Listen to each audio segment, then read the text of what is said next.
수백 발의 미사일을 한 번에 쏘는 아스널 10을 아시나요? 이번에는 화력의 끝판왕인 함정을 알아보겠습니다. 1988년 미국에서 굉장히 이상한 무기의 계획안이 발표됩니다. 이름은 바로 아스널식. 아스널이라는 단어는 무기고라는 뜻인데요. 한마디로 무기로 가득 차 있는 함정이라는 것입니다.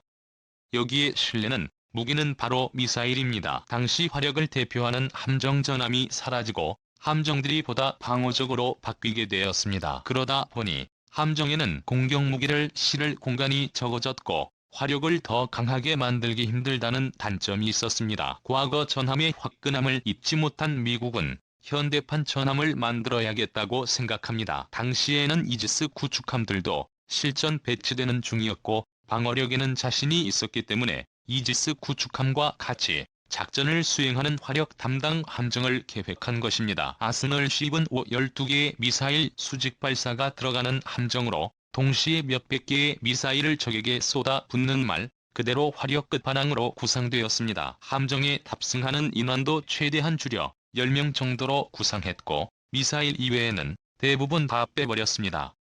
레이더와 같은 탐지 기능도 최소화했죠. 그래서 혼자 작전에 나간다면 아무것도 못하고 격침될 수 있는 함정인 것입니다. 이지스 구축함 조기 경보기와 함께 작전을 해야죠.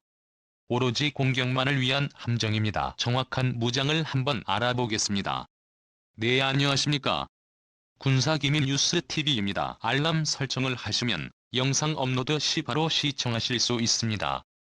먼저 주무장은 앞서 말한 511회 수직 발사대입니다. 수직 발사대는 경납고에 연결되어 있어 경납고에 미사일을 수직으로 발사하는 장치입니다. 이에 셋의 미사일과 같은 경우에는 한 슬에 4개가 탑재 가능해 최소 510개의 미사일에서 최대 2048개의 미사일이 탑재 가능합니다. 여기에는 토마호크 같은 미사일부터 XM2 미사일과 같은 대공 미사일까지 다양하게 탑재할 수 있습니다. 방공 무기인 시스페로 대공 미사일 발사대도 2개 있습니다. 기본적인 대공 방어 능력은 있는 것이죠. AT의 CMS 미사일 발사대도 되게 했습니다. 이 미사일은 대함용으로 장착된 탄도 미사일로 300km 떨어져 있는 적을 타격할 수 있습니다. 배수량은 약 3만 톤 규모의 크기로 전장은 250m 정도로 부상했습니다. 독도함 톱의 크기보다 약간 작은 함정이 미사일로 꽉꽉 채워서 다니는 것이죠. 얼마나 화력이 강력할 것인지는 상상이 불가합니다. 이렇게 화력이 강력한 아스널 10은 아쉽게도 건조되지 못했습니다. 1995년 본격적인 건조 추진에 착수했지만 의회회의 강력한 반대로 계획이 무산되어 버렸습니다. 너무 공격에만 집중해서 적이 공격에 취약해져 쉽게 전력을 잃을 수 있다는 것이었습니다. 그래서 미국은 아스널 10 대신 주말 특급 구축함을 만들게 됩니다. 주말 특급에 대한 영상은 우측 상단의 링크를 통해 시청하실 수 있습니다. 그렇게 아스널이 세상에서 사라지나 싶었는데 갑자기 우리나라가 이걸 회복했다고 발표한 것입니다. 과거부터 표방불화라 불리는 우리 국방부는 해군도 이 화력 중심 사고에서 벗어나지 않았습니다. 구축함 중 큰 규모에 속하는 세종대왕급은 수직 발사대가 무려 128개나 있습니다. 비슷한 크기인 일본 해상자위대 구축함 아타고급은 96개의 수직 발사대를 보유한 것을 본다면 세종대왕급의 수직 발사대를 최대한 우겨나온 것을 알 수 있습니다. 하지만 우리 국방부는 여기에서 만족하지 않았습니다. 최강 화력의 아스널 10을 지나칠 수 없었고 이 함정을 직접 만들고자 했습니다. 2015년 8월 14일 대한민국 국방부는 이 집에서 24 국방중기 계획을 발표했는데요. 이 계획은 2010년부터 2014년까지 군사력 건설을 어떻게 진행해 나갈 것인지를 다룬 것입니다. 여기서 신무기 개발 비용만 무려 103조 원에 달했습니다. 신무기 개발 목록에는 바로 합동화력함이 있습니다. 합동화력함은 대한민국 버전의 아스널 10인데요. 이 함정은 아스널 10처럼 500개가 넘는 수직 발사대를 보유하지는 않았지만 100개 이상의 수직 발사대를 보유할 예정입니다. 이 정도면 화력 면에서는 세종대왕급 구축함이 또 생긴다고 봐도 무방한 정도의 화력인 것입니다.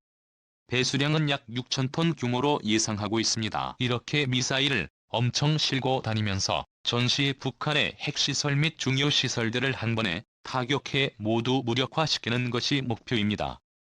북한에만 사용할 수 있는 것이 아닙니다. 중국과 일본을 견제하는데도 굉장히 큰 효과를 거둘 것입니다. 한 번에 미사일을 100개씩 쏟아 붓는 미친 함정이 돌아다니는 것은 중국과 일본에게 굉장히 성가신 일이죠. 이런 함정이 한 척이 아니라 두 척 이상이라면 더욱 그 능력을 뽐낼 수 있을 것입니다. 국방부는 2020년대 후반까지 합동화력하면 2에서 3척 건조할 예정이라고 밝혔습니다. 아니 세종대왕급 구축함에도 미사일이 잔뜩 실리는데 이거나 또 만들지 왜 생존성도 떨어지는 걸 만드냐라고 생각하실 분들도 있겠지만 이지스 구축함과는 용도가 조금 다릅니다. 이지스 구축함은 주로 대공대한 미사일을 탑재하여 제공권 및 의핵권 장악에 큰 역할을 하지만 합동화력함은 적범토를 직접 타격할 수 있는데 즉 미사일을 주로 탑재합니다. 현재 해군이 운영하는 사거리 1000km의 해성이 함대지 미사일과 사거리 200km의 전술 함대지 유도탄 등을 탑재할 것으로 전망됩니다. 또 합동화력함이 빛을 발할 수 있는 것은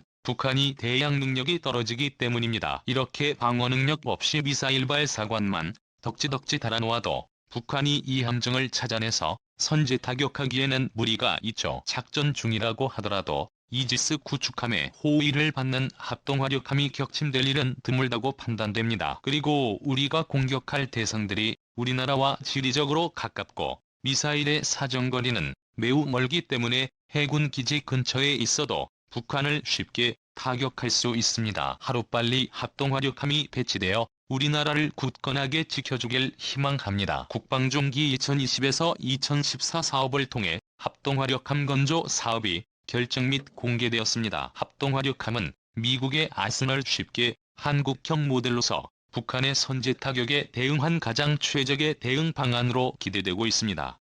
왜 합동화력합니다. 한국군이 북한의 탄도미사일 체계를 선제 타격할 수 있는 킬체인 체계를 점차로 완성시키자 북한도 KN-23 전술탄도 미사일부터 시작해 북한판 HLCMS와 400mm 대구경 방사포를 등장시켰습니다. 북한의 전략은 한국의 선제 타격에 대응해 다수의 전술 탄도미사일을 분산 배치함은 물론 필요시에 한국 국군 탄도미사일 기지를 선제 타격해 한국군 킬체인 체계를 마비시키겠다는 것입니다. 현재 육군이 보유한 탄도미사일 운용 기지는 10개가 넘지 않는 데다 경기도와 강원도 충청도 지역에 국한되어 있어 북한군의 선제 타격에 아주 취약한 상황입니다. 이에 국방부는 지상의 탄도미사일 기지 전체가 초토화되더라도 해상에 상시 떠있는 함정에서 반격 발사가 가능해 적국의 공격 결심을 무디게 만들 수 있는 이른바 제1격 개념을 위해 합동화력한 건조를 결정하였습니다. 국방부의 발표를 정리하면 기존 해군 함정 플랫폼이 아닌 새로운 플랫폼을 설계할 것이며 배수량 4,000에서 5,000톤급인 해군의 이순신급 규모로 2에서 3척 도입을 예상하고 있다고 밝혔습니다. 보다 구체적인 논의는 현재 육군의 미사일 사령부는 ATACMS 미사일 220발, 현무의 개량형 900발, 현무1의 비용 약 800발을 보유하고 있습니다. 그리고 2018년에 현무의 시가 완성되었으며 원래는 300발을 보유할 계획이라고 밝혔지만 향후 현무사 등이 포함되면서 그 수량이 보다 늘어났습니다. 현재 배치된 탄도미사일 중에 1990년대에 생산되고 2000년대 초반에 개량된 현무의 개량형은 점차로 퇴역할 예정이며 현재 천궁피아의 P 등의 한국형 탄도탄 요격체계 테스트용으로도 잘 사용되고 있습니다. 미사일 사령부는 현무의 개량형 이외에 1000발이 넘는 탄도미사일과 순항미사일을 보유할 계획이지만 현재 충분한 작전 기지와 발사대의 확보에 어려움을 겪고 있기도 합니다. 공개 자료에 따르면 육군 미사일 사령부는 경기도 남부의 2개 강원도 서부 지역에 1개 기지를 보유하고 있으며 늘어나는 미사일 숫자에 대응해 중남부 지역에 새로운 기지들이 구축되고 있습니다. 하지만 신규 부대를 창설하는 비용부터 장난이 아닌데다가 미사일 기지는 그 면적과 운용 장비 특성상 북한군에 노출될 수밖에 없습니다. 군 문제에 대응해 미사일 사령부는 이동식 발사대를 대량으로 배치하고 있지만 보유한 미사일 수량과 비교해 발사대 수량은 많이 부족한 상황입니다. 육군 미사일 사령부의 작전 계획을 보면 북한의 공격이 임박한 시점에 이동식 발사대를 포대 단위로 분산 배치할 계획입니다. 이동식 발사 포대는 5대의 이동식 발사대와 지휘 차량 어무부대로 구성되며 미사일 발사 시 강력한 열폭풍으로 인한 화재 위험성을 대비해 사전에 미리 설정된 전개 지역에 배치될 예정입니다. 각각의 이동식 발사대는 북한 특수전부대와 화학무기 공격에 대응해 방탄화됨은 물론 양압식 MBC 방어체계까지 갖추고 있습니다.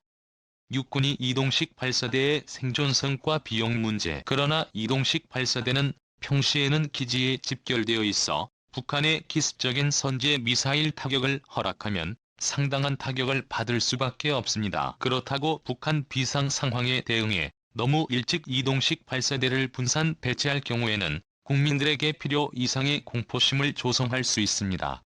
더욱이 작전 시간 제한도 분명합니다. 이동식 발사대는 자체 업무부대와 자체 AP 후 장비를 통해 상당 기간 발사 대기 상태를 유지할 수 있지만 지상 장비라는 특성상 그 작전가는 시간은 수일에서 일주일 정도로 제한될 수밖에 없을 것입니다. 더욱이 하마 디펜스가 제작 중인 이동식 탄도탄 발사대는 대당 20억 원 정도나 하는 상당한 고가품이므로 대량 생산과 배치에도 한계가 분명함에도 운반할 수 있는 탄도미사일 숫자는 단 한 발에 불과합니다. 그리고 지휘 차량과 주변 업무부대 등의 필요성으로 인해 부대 규모와 장비 규모가 커지므로 대편성 비용과 운용 비용에 많은 예산이 소요될 수밖에 없습니다. 합동화력함의 경제성은 현재 해군이 개념 설계한 기준 배수량 5,000톤급 합동화력함은 척당 150발 정도의 탄도미사일이나 순항미사일을 운반할 수 있다고 합니다. 가장 큰 장점은 해상에서 작전함으로 북한군의 선제 타격을 벗어날 수 있는 데다 현용 킬체인에서 가장 큰 문제가 되고 있는 이동식 발사대 부족 문제도 손쉽게 해결할 수 있습니다. 가격 경쟁력도 상당한 편입니다. 합동화력함은 이렇다 할 무장이나 센서를 장착하지 않으므로 건조 비용과 유지 운용 비용을 크게 줄일 수 있습니다. 현재 척당 건조비는 공개되지 않았지만 육군이 보유한 현무 희비해 이동식 발사대 가격이 약 20억 원이므로 척당 150발을 탑재한다면 3천억 원의 건조비가 소요되어도 충분한 가격 경쟁력이 있습니다. 특히나 자동화를 통해 소수의 인원으로 함정을 운영할 계획이므로 전체 수명 주계 비용 면에서 육군의 미사일 사령부 체계보다 크게 저렴할 수밖에 없습니다. 육군 미사일 사령부는 현재 사거리가 800km로 연장된 현무의 시를 위하여 기존 현무 1의 비보다 훨씬 대형화된 중량 20톤급의 대형이동식 발사대를 개발하였습니다. 현무의 비이동식 발사대는 차량 상부에 미사일 컨테이너를 올린 상태에서 기동함으로써 상당한 야지 기동력과 속도를 갖추고 있습니다. 이와 비교해 현무의 시험 발사대는 굴절식으로 움직이는 컨테이너 트럭 방식을 채택해 도로 기동만이 가능한 데다 대형화된 차대로 인해 도로 운용에 상당한 제한이 가해질 수밖에 없는 상황입니다. 합동화력함의 우수성은 합동거를 가면 수상함 선체를 활용하므로 사실상 탑재 중량이나 기동상의 제한이 거의 없습니다. 그리고 북한의 위협에 대응해 비밀리에 사전에 전개해 배치한다고 해도 국민들을 심리적으로 동요하거나 배치 위치를 노출시키는 문제도 없습니다. 무엇보다 해상 선박이란 특성상 급유 지원을 받을 경우 한 달 이상도 항의할 수 있어 북한 위기 상황 내내 복귀하지 않고 작전 대기가 가능합니다.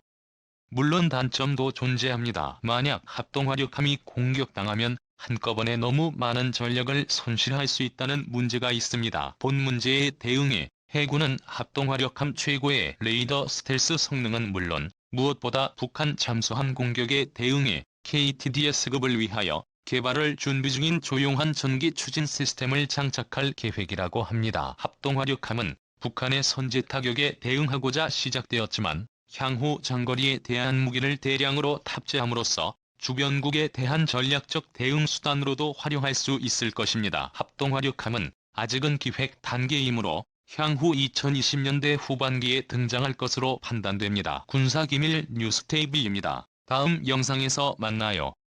시청해주셔서 감사합니다.